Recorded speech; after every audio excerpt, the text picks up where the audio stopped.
Chris Wallace in for Bill O'Reilly, reporting tonight from Washington. Thanks for watching. Let's get right to our top story, President-elect Trump's victory tour and Democratic bitterness. During the first stop in his thank you tour across the country last night, Mr. Trump laid out his vision for America's future. We will partner with any nation that is willing to join us in the effort to defeat ISIS and radical Islamic terrorism, to keep our nation secure from terrorism and extremism. We will suspend immigration from regions where it cannot be safely processed. We will construct a great wall at the border. We will finally end illegal immigration. Have to. Meanwhile, at a forum at Harvard University last night where top Trump and Clinton campaign officials were supposed to calmly discuss what happened to the election, emotions between the two sides were still raw. If providing a platform for white supremacists makes me a brilliant tactician, I'm glad to have lost. And one Hillary, give me a minute, David. I would rather lose than win the way you guys did. No, you wouldn't. Yes. No, you wouldn't. Yes. Yes. That's very clear today. No, you wouldn't, respectfully. Absolutely. Do you think I ran a campaign where white supremacists had a platform? You going to look me in the face and tell me that? I did. Kellyanne Really? did. Joining us now from Nashville, Republican Congresswoman Marsha Blackburn, who's also a member of the Trump transition team. Congresswoman, we'll get to the Harvard dust-up in a moment, but let's start with Mr. Trump's speeches last night. It seemed to me there were kind of two speeches. There was the one on the teleprompter, very uplifting, laying out an agenda for the next 100 days of his administration, but then he was ad-libbing, interrupting himself with a different speech in which he bashed the media, talked about the dishonest reporters. He jabbed Governor Kasich of Ohio for failing to support him, and openly crowing about his victory over Hillary Clinton. Honestly, Congresswoman, have you ever seen a president or president-elect act like that before? I think Mr. Trump was so excited to be back out on the campaign trail, if you will, and back out with people who have stood with him and supported him, and Chris, have really believed in him, that he is going to help open the door to jobs growth, to national security, and they truly are focused on picking up and carrying forward and doing their part to make America great again. They're excited about it. I've never seen such enthusiasm. And what do you think of the agenda that he laid out for the first 100 days? It's a lot he's putting on the plate of you guys in Congress. I think we better be sending some Geritol to the Senate, and we in the House need to eat our Wheaties. And we're going to be working a lot of hours, and we better get the stamina going so we're ready for it. It's going to be great. Let's talk about that Harvard forum last night, because Washington is still buzzing about it. As you know, this is a tradition. Every 4 years, no matter how tough the election, the winners and the losers of the two campaigns get together, and they kind of analyze, and there are a lot of people there from the Institute of Politics at Harvard, to talk about what really happened. But this thing was really kind of a food fight. Yeah. And the Clinton people basically accused the Trump people of using racism to win. Your thoughts? I thought that the attacks that came at Kellyanne were just really inappropriate. To go in there and cast that kind of language against millions of people that came out and voted for Donald Trump, people that have not voted in years that showed up because they are tired of wage stagnation, they are tired of limited opportunity, they are tired of overreach. Do you think the Democrats get why they really lost in November 8th?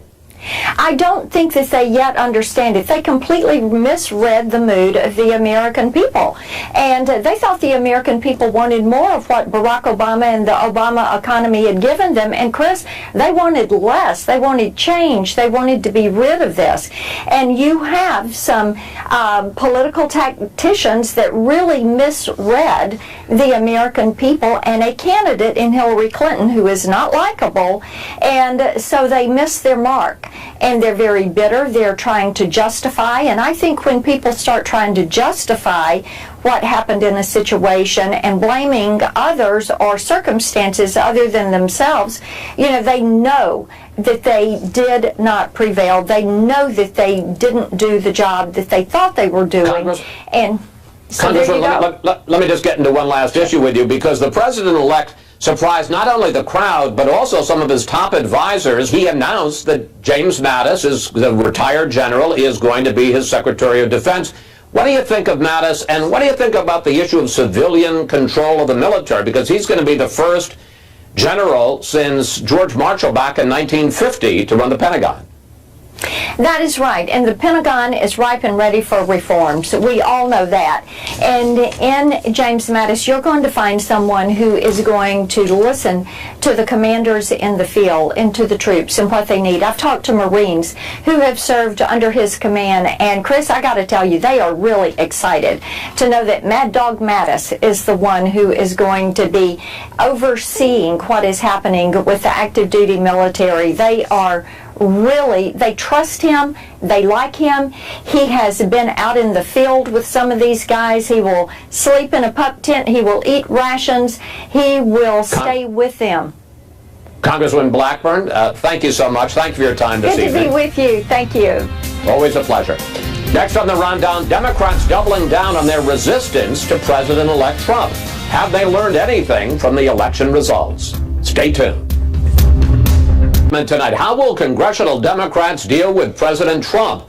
Congressmen like Luis Gutierrez of Illinois may be giving a hostile preview. I'm not going to this inauguration. I can't go to this inauguration because he continues to spew hatred, bigotry, and prejudice. Even after he said he was going to bring us all together, he was going to unify, but he's not. He continues to spew this kind of just hatred. Joining us now with reaction, Delaware Democratic Senator Chris Coons. Let's start with those comments from Congressman Gutierrez. First of all, do you think that's appropriate? Do you think many Democrats will boycott Trump's inauguration, and will you? Well, Chris, I'm planning to go to the inauguration. I think regardless of how you feel about the election or who won, we owe it to our nation and to the world to show that we're going to participate in the orderly, peaceful, regular transition of power that has happened every 4 years throughout the entire history of our republic. I think this is an important moment for us to show our country and the world that democracy works, that we embrace the outcome of the election and the chance to work together across the aisle. I choose to follow what I think has been the example of both President-elect Trump in his victory speech on the night of the election, and then President Obama and Secretary Clinton in saying we all look for President-elect Trump to be successful. Well, I applaud you for your consistency, but not all of your fellow Democrats are being so consistent. And, when I remember I was the moderator of the third debate, and I asked Mr. Trump whether he would recognize the results of the election. He said, I'm going to keep you in suspense. Hillary Clinton said that was horrifying. People, Democrats, liberals, said they were horrified about citing the principle of the peaceful transfer of power. Now, though, that it's Trump who's the president, not all of them are sticking to that principle. Well, I think what concerned folks in that debate, with that I'll keep you in suspense, was the possibility that Trump, if he were unsuccessful in the election, would contest it, not through legal, orderly means, but would refuse to accept it. But now you've got the Green Party calling for recounts in 3 states, the Clinton campaign saying they're going to participate. Isn't this hypocrisy? Well, I think what's different there, what's distinguishable, is that Jill Stein, who's the presidential candidate of the Green Party, let's be clear, is following a legal process to file contests against those 3 states' elections and asking for a recount. That's quite different from saying you refuse to accept the outcome. Speaking for myself, I accept the outcome of the election. I think it's clear that Secretary Clinton won the popular vote and that Donald Trump won the Electoral College, and he's going to be our next president. And I think we need to move forward past this election. What do you think of moving forward? What do you think of the Trump agenda as he's laid it out so far, especially at that Carrier event yesterday in Indiana, on this issue of really being tough on companies leaving the United States? Well, there's been some criticism of that. I think the editorial board of the Wall Street Journal said from a sort of a conservative economic policy perspective that they don't want the president jawboning specific companies. But I'll tell you, if I had family that were working at that Carrier plant, I'd be pleased that their jobs were, for now, saved. What I'd like to see is us coming up with a concrete bipartisan agenda for strengthening manufacturing in the United States. And if we focus on improving infrastructure and improving the skills of our workforce and making our country a more attractive place for investment, I think there's a chance we can grow manufacturing employment. One more issue. What do you think of the choice of retired General James Mattis for Secretary of Defense?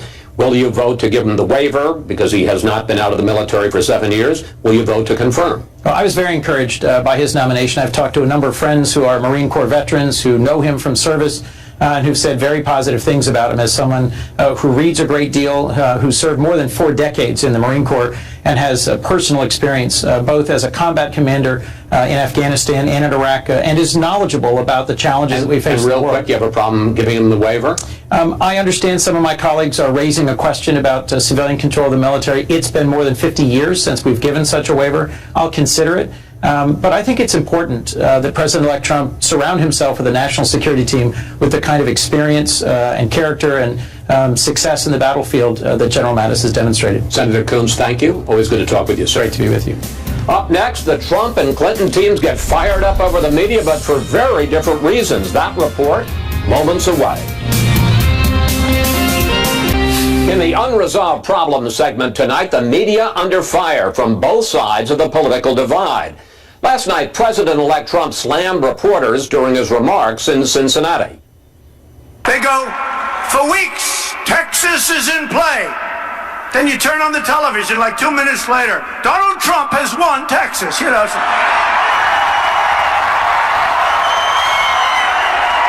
These are very, very dishonest people. On the other side, Clinton campaign manager Robbie Mook had an entirely different take during a forum at Harvard University about the election. I think when you compare head to head, the media was by and large not covering what Hillary Clinton was choosing to say. They were, again, treating her as the likely winner, and they were constantly trying to unearth secrets and reveal and expose so that the voters who were likely to pick her could be positive in their choice of choosing her as our next president. The frustrations on both sides are clear, but is either right? Joining us now to break this down, Carlos Watson, editor of OZ.com, an online magazine, along with Matt Schlapp, chairman of the American Conservative Union. Carlos, one of the main points that the Clinton campaign made at that Harvard forum was that Donald Trump was appealing to white supremacists. But he got 62 million votes. Are there that many racists in this country? Well, I don't think there are that many racists. In fact, I'd be nervous if there were. I think we all would be. But I do think that clearly part of his campaign was animated by that. I mean, there's a reason why David Duke sent congratulations. There's a reason why the white supremacists... But are you responsible for every person who supports you? No, but I think it was meaningful. I think it was a meaningful animator of the campaign. It was disappointing that Trump didn't do a stronger disavowal of it. And let's be clear, it wasn't just what happened during the campaign. I think part of the critique that you hear was what happened in the lead up to it. The birtherism that you saw for multiple years wasn't helpful in that. But when all was said and done, that's not why Hillary lost. Well, all right. We'll get to why she lost in a minute.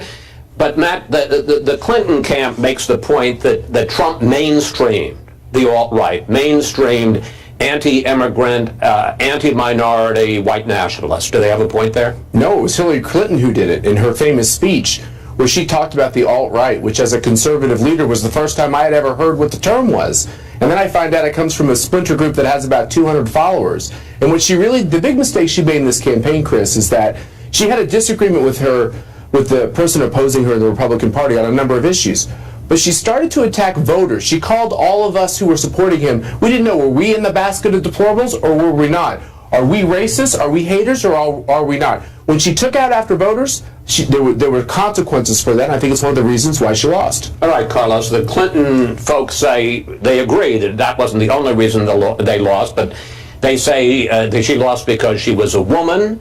They say she lost because we and the press overcovered the email scandal. They say that she lost because of the interventions by FBI Director James Comey. Shouldn't they be looking to her failings as a candidate and their failings as a campaign organization? They should, but let's be clear on this. Well, but they're not. I mean, they are and they're not. Even President Obama is telling them that they should look a little bit. Look, she won by 1.5 percentage points. I think absent the Comey letter, I think she wins by 6 or 7 points. And what my friend Matt and what others may not even say and be honest about is, when one candidate wins by 2 million votes out of 120 million and yet managed to lose not one pivotal state but 3, all by less than 100,000 votes, that is so unlikely. That's the equivalent, Chris, I can't remember how much of a football fan you are, but But when the undefeated New England Patriots lost to the New York Giants years ago, when some guy caught a ball on his head on fourth down, it was that they won the Super Bowl. The Giants did. Was that unlikely? And so before all of the descriptions, not at all. Here's the thing: there are consequences in life, and there are winners and there are losers, and we elect presidents who get at least 270 electoral votes. And yes, California is a way where Democrats get lots of votes on yes, California is a place where Democrats get a lot of things on the popular vote. Hillary Clinton was probably one of the weakest presidential candidates we've seen in a very long time, and she showed it over and over again on the campaign trail. And regardless, the Electoral College, the Electoral College is the Electoral College. If you want to make a popular vote, my guess is Donald Trump would have campaigned differently. He would have spent a lot more time in L.A. and New York City. You know what? I love all this revisionist history. This is great because you remember you're doing the revisionist history, aren't you doing it? President-elect Trump a month ago was complaining about the Electoral College because he reasonably, like everyone else, revisionism now is your side. He, like, you know, put that on my side. Look, Hillary Clinton was a Mitt Romney, Al Gore, John Kerry, middle of the road, moderate, not a great candidate. I agree with you. I wouldn't call her weak, but I'd call her not terrific at all. But let's be really clear what happened. Donald Trump got a lucky streak. What do you guys call it in poker? An inside straight? It's called Wisconsin, Pennsylvania, Michigan. And people let me switch to one last subject I wanted to talk about, the media, because both sides, as we said, blasted us last night. In his thank you tour, Mr. Trump talked about the dishonest media. He got the crowds booing at reporters in the hall. It was kind of funny there, but Matt, any concern that when he becomes the president, one, are we going to see a steady stream of this, and couldn't this potentially be threatening to the media and the role they play? Well, you know this because members of the media constantly remind us it's not the media, right? There's all different types of media. There's a lot of left-wing media and a lot of conservative media. And I think if you ask the voters across the country, in poll after poll, they do think the mainstream media is skewed left, and they did think the coverage skewed positively for Hillary Clinton. And if you look at their FEC reports on contributions made by journalists and people in the media, it's over 90% for Hillary Clinton. I think it's pretty clear that there are many, many people in the media, a vast majority, who are aligned with her. We got about 30 seconds here. Do you think it's constructive for the President of the United States to be bashing the media for the next 4 years? No, I don't think it is. I think what he should do is take them on when they're wrong. And they've been wrong plenty of times, and I think one of those times was the coverage of this campaign. Hey, let's give Trump a little bit of credit because, again, he had his own, I love it, he called it his own newspaper, right? The Twitter, the 16 million followers, and what no one talks about is that he used it brilliantly. No matter what you said, he used it brilliantly. And on that rare point of accord, gentlemen, thank you. When we come back, President-elect Trump taps retired Marine General James Mattis for Secretary of Defense. Is he the right choice for the job? That debate just moments away. That Mattis has done to this country. General Clark, I want to pick up on that because there's no question that if you were the commander-in-chief and you needed somebody to seize that beachhead, that James Mattis is the guy you would choose. But is he the kind of strategic thinker to give the president the best advice when it comes to world affairs, and perhaps just as importantly, to think about the kind of military that we need to face the threats of the 21st century? Well, I think Jim Mattis is an outstanding choice. I'll tell you why. First, I do think he is a strategic thinker. He does see the big picture. He's well aware of Russia and the problems of Russia, and President-elect Trump needs someone like that who can really understand the big picture. In his recent testimony, he called for a national strategy, and so it's more than the Middle East. But he is experienced in dealing with policies at the combatant command level and executing those policies, and you need somebody who can work policies all the way down to the execution level.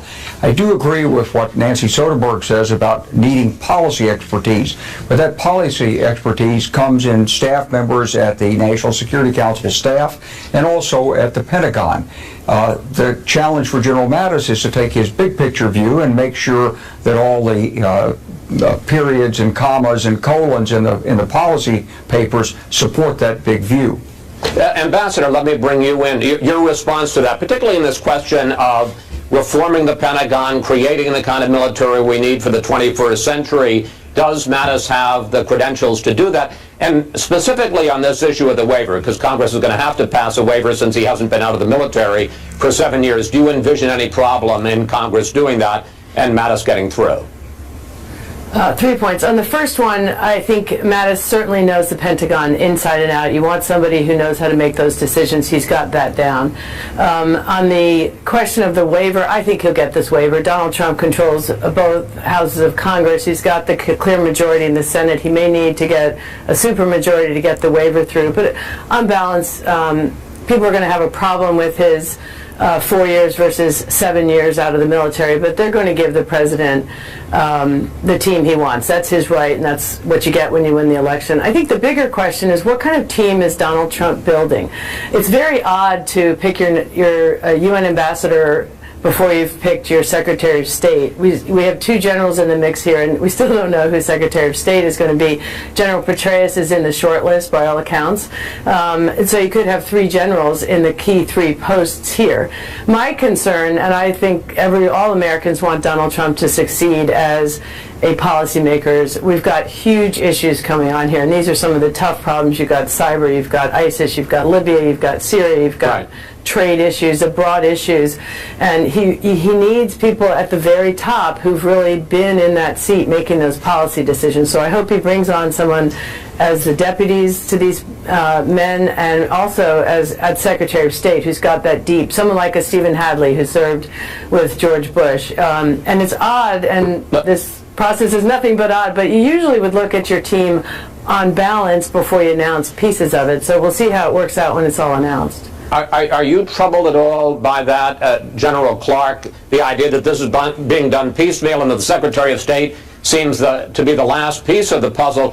And between Mike Flynn, retired general, who's going to be National Security Advisor, and General Mattis, you got two guys who are really tough about Iran. Are we sending a message to Tehran in all of this?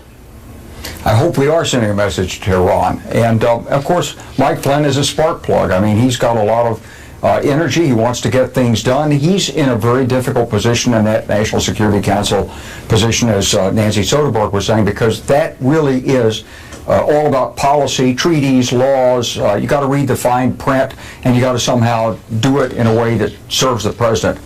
I think got to get good, strong, second supporting players in those positions. As far as the announcement is concerned, Chris, Donald Trump has shown he really knows how to handle the media and public opinion, and his announcement for Jim Mattis yesterday in Cincinnati was masterful the way he did it.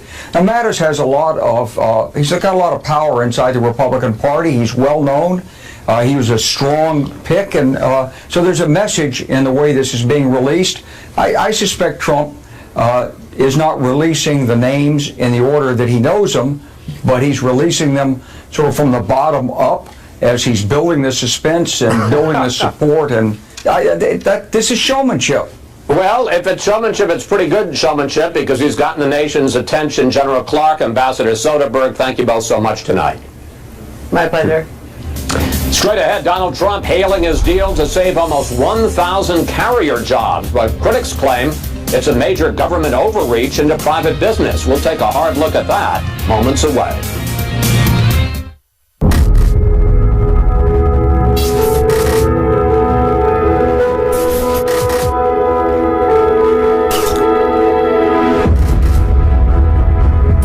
Wild swings on the Dow. Massive government ramping up the fight against ISIS is a monster storm. The fight over the balance of power. Horrifying attack could have been. We're just getting started as this news is. American politician. Since 1984, Walter Mondale promised to reverse Reaganomics. I think this is absolutely the worst speech. The idea that American corporations are going to have to try to make business decisions, not based on the fact that we've created an ideal environment for economic growth in the United States, but out of fear of punitive actions based on who knows what criteria exactly from a presidential administration. I think that's absolutely chilling. Joining us now from Denver, former Georgia Congressman Jack Kingston, who was a senior advisor to the Trump campaign. And with us in Washington, Daniel Eikenson of the Cato Institute, a libertarian think tank. Well, Daniel, let me start with you. Do you agree with that fellow from AEI? And are you troubled by a president trying to push companies either through carrots or sticks to make, in effect, political decisions and not economic ones? Yes, I think it's a very bad idea. I agree with the fellow from AEI. The U.S. economy depends on foreign investment and U.S. investment, and there are much better ways to keep companies here, to persuade them to stay here. How about rolling back some regulations, reducing taxes? There are other ways to introduce, to incentivize companies to stay here. This just invites politics to enter into the determinants of investment location decisions. Better to have economic determinants than thinking, who do you know? And it's a very bad idea. Congressman, I understand that it's great for those 1,000 workers in Indiana who are now going to have a very Merry Christmas, and symbolically it's a powerful message for President-elect Trump to say to American workers, I've got your back. But looking at it from this economic point of view, doesn't the market work best when companies make decisions about what's in their own best interests, not in some politician's idea of their best interest? Well, I think it does, but I think it's a winner from a macro and a micro standpoint. From the macro standpoint, businesses always are betting on the come. They're betting on the future that this administration is in fact going to increase maybe a more pro-business policy, such as less regulation, getting rid of Dodd-Frank, getting rid of Obamacare, lower taxes, all the stuff that and lower energy costs. All the things that businesses want, this administration is promising, and we're seeing it every day with his appointees, from the Treasury to the Commerce to everybody else. But from a micro standpoint, he is delivering a policy that he said, he's basically saying, we're connecting with middle America, we're going to change the Rust Belt. And this is nothing more than what cities do when they fall all over themselves to get sports teams in and build stadiums. It's what states do when they're trying to get a big manufacturing plant. And, it's $800 a job over 10 years. Let me pick up on that, though. I don't think anybody would question the idea of creating a more favorable business climate, as you say, lowering taxes, regulation. At least nobody on the conservative side would. But Trump is talking about something more. He's talking about getting very tough and punishing companies, saying he's going to make it very hard for companies to leave, talking about punitive taxes, tariffs. That would sound like the kind of industrial policy that conservatives like you would usually get heartburn over.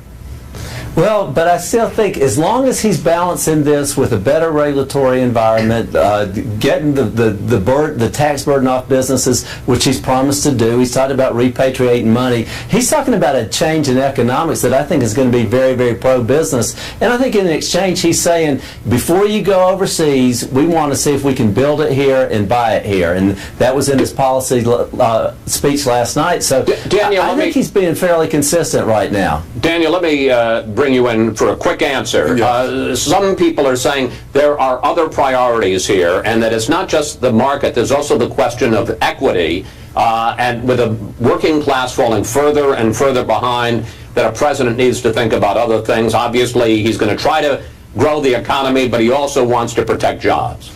Sure, but ad hoc solutions like this, it will take him a full 4 years to make even a dent. Not that we'd even want him to do that. Better idea to just have policies that attract investment and keep companies here. The United States is the world's #1 destination for manufacturing investment, $1.2 trillion here, twice as much as is in China. So those policies need to be enhanced so that we continue to attract and retain investment in the United States. We don't need to do this on an ad hoc, case-by-case basis. Daniel, it just encourages cronyism. Congressman, thank you both very much. And a quick reminder, Bill's new books, Killing the Rising Sun, and the kids' book, Give Please a Chance, are topping the bestseller list. Signed copies are available at BillO'Reilly.com, and they make excellent Christmas and Hanukkah gifts. Coming up next, a new report reveals almost half of illegal aliens are making it across the southern border undetected. Geraldo Rivera joins us to analyze right after this. According to a Department of Homeland Security report obtained by the Center for Immigration Studies, almost half of illegal aliens crossing the southern border in 2015 got through, were not caught. Joining us now from New York to analyze, Fox News correspondent at large, Geraldo Rivera. So, Geraldo, what do you make of that report? According to DHS, they have numbers. Their approximate 54% were apprehended, 46%, almost half they think, got through. Isn't that pretty alarming? It's possible. You don't know what you don't know. I don't know quite how they estimate the people they don't snare at the border, Chris. But I have to say that the Center for Immigration Studies, in my view, is kind of like the Breitbart of immigration think tanks. They manipulate the numbers to achieve a desired result. The desired result in this case is to bring alarm to the American people about but the study was a DHS study. It was just reported by the center. Right. I grant that it is a Homeland Security study. My point is, how do you know who you didn't catch? It's totally an estimate. I think the real headline is that illegal immigration is declining. It peaked around 2009, 2010. It's been going down. We've gone from over 12 million undocumented immigrants in this country to just over 11 million now. Mexico is not sending its families the way it used to. Now it's much more Central American, and they are economic refugees looking for a better life. Geraldo, I want to give you some numbers that come from DAU. They've stopped 4,000, and we still got another month to go. 408,000 from trying to cross the border. They've caught them last year. That's up from 331,000 all of last year. That doesn't sound like it's getting lower, like it's declining. Well, for one thing, the Border Patrol is twice as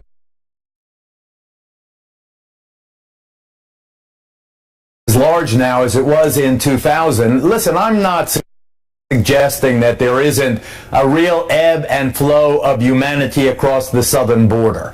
Mine has been lives and the livelihood of those who are here and have been here for many years, who are law-abiding, who are fed. The big headline with the incoming Trump administration is what the president-elect intends to do with the so-called DACA students, these DREAM Act students who've been given a reprieve from deportation. Let me pick up on that, because as we all know, in 2012, when Obama was running for re-election, he deferred deportation, as you say, the DACA Act, so that children who came into this country illegally, when they were children, they were deferred for deportation. Trump has said he's going to rescind that executive order, but now Lindsey Graham, Republican senator from South Carolina, says he wants to continue that executive action as legislation. Is that a good idea, and what do you think of the chances? I think it's brilliant. I would love it to come from the Republican majority in the United States Senate. I think Jeff Flake of Arizona would get behind it. Maybe many of the Republican senators who backed immigration reform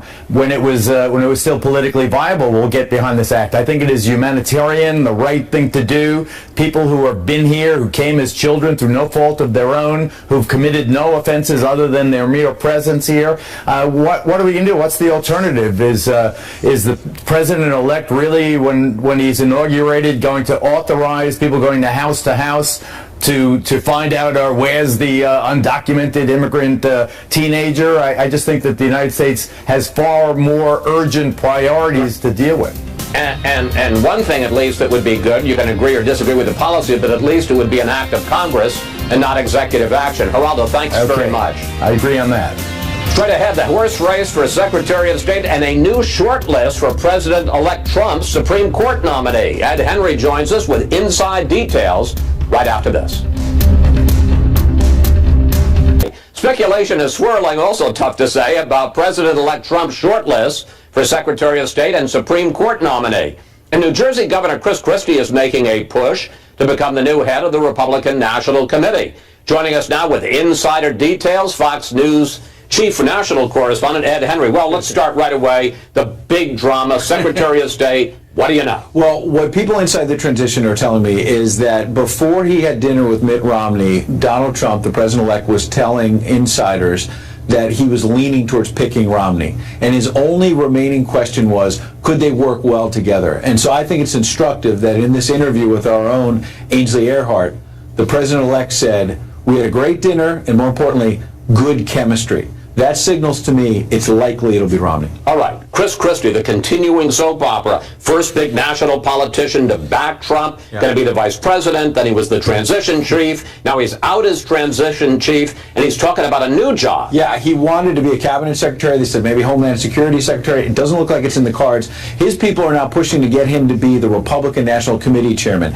Kind of an outpost, but on the other hand, look, Reince Priebus, who's the outgoing guy, is going to be the White House chief of staff. There's some power there. The problem I see for Christie there is that a lot of Trump insiders are saying they want a woman in that job, and also potentially in the White House press secretary job, because they want the face of the party to be more of a female face. Donald Trump did better than expected with female voters, but as you know, he still had problems there. By the way, one outsider name that hadn't been heard a lot is Kellyanne Conway, potentially at the RNC, because they think she's very effective as a spokeswoman. She is indeed. Finally, the really big pick, and that is, you know, there's that Supreme Court nomination. Obviously, Merrick Garland, Obama's nomination is going nowhere. Yep. Do you get a sense that with all of the fuss over the cabinet, he's really gotten into this at all? And yes. If so, how close? Yes, because they know they got to hit the ground running with this, because the pick's going to have to come early, number one. And number two, here's the big picture, is that people close to the president-elect tell me he realizes this may give him some running room if he picks a real conservative and keeps the right happy. Then he can go do some deal-making with Democrats like Chuck Schumer on infrastructure spending, on tax reform, and maybe not go so hard right on some of those issues if he gives them the kind of pick they want. Now, there was talk, I don't know if people really know, and maybe not go so hard right on some of those issues if he gives them the kind of anything on who they are. I do think it's been narrowed down from people inside the transition, but they're giving us nothing in terms of the actual names. And Trump told Hannity last night he wants a constitutional originalist. That sounds like he wants another Antonin Scalia. Absolutely. He said that in the campaign. You heard it in the debate. He was tough on both abortion and the Second Amendment in that third debate, and saying that we're going back to strict look at the Constitution. Very bottom line is this is where Trump insiders see him moving more right, whereas, as you know, in the early parts of the transition, he's been sort of tacking a little bit more to the middle. This is where he made it. And in right. 10 seconds, we're going to get a Secretary of State next week? I think that's coming pretty soon, yes. Really? Yes, because he wants to get this cabinet done before Christmas. Ed? Well, that's right. You got to have your Christmas vacation in Mar-a-Lago. All right, Ed, thank you. Just a reminder, I'll see you right back here on Fox News Sunday. We'll talk with Trump advisor, the aforementioned Kellyanne Conway, and Green Party nominee Jill Stein, pushing for recounts in 3 states. That's it for us tonight. I'm Chris Wallace in for Bill O'Reilly. He'll be back Monday. And please remember, The Spin stops right here.